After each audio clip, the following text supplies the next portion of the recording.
A little nervous about making that final decision, so we did that last. It took almost 11 months to demolish the interior of the building at the time, because everything back then was built with either cinder block or really thick stone. So it took time to demolish. We didn't have they didn't have sheetrock back then. So the bank stayed in occupancy for 12 months. We then picked up the building in March or April of '99 and went to do the interior demolition, which took us 11 months. We developed all our plans. We were ready to go start construction on the apartments themselves. And I started putting out teaser ads to the residential community. We thought really nice ads, creative, and the more residential ads we put out, the more commercial brokers called. The more residential ads we put out, even more commercial brokers called. And after a while, somebody throws a rock at your head, you feel a lump, you start thinking. So we reevaluated. We worked with Cushman & Wakefield at the time, and I asked them to do a study, a very specific study. And this is what I think, for my career in the past, really made a big change. And that study was, take a look at all commercial buildings in New York, Lower Manhattan, with floor plates under 15,000 square feet, and in a certain area, and what is the vacancy rate there versus the larger vacancy that was looming out in the market at the time.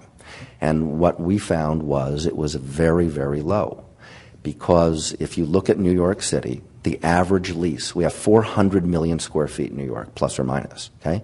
Take downtown San Francisco, take downtown Los Angeles, take downtown Philadelphia, take downtown Washington, D.C., and take downtown Chicago. And one other city.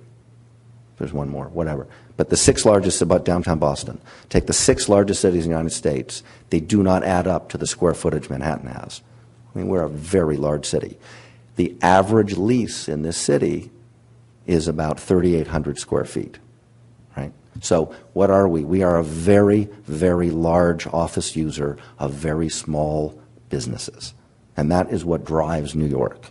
It's not the huge, giant tenants, although they're extremely important, but it's the thick part of the market, the diamond. If it's a diamond, you want that fat part of the market. It's smaller tenants.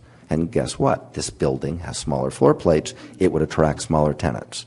So when we started really looking at the market, and specifically the micro market of Wall Street, we found that all the vacancy typically was in the larger buildings and not the smaller buildings.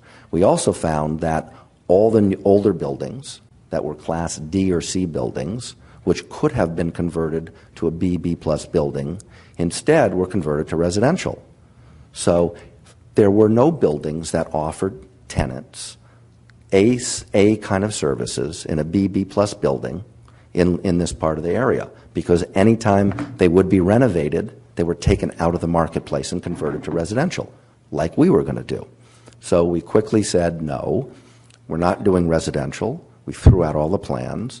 We didn't have to do much because the building was already a building itself. So there were 17 elevators in the building. We did take out a lot of them because some of the staff in the Bank of New York, or the chairman, had his own elevator every time he wanted to go somewhere.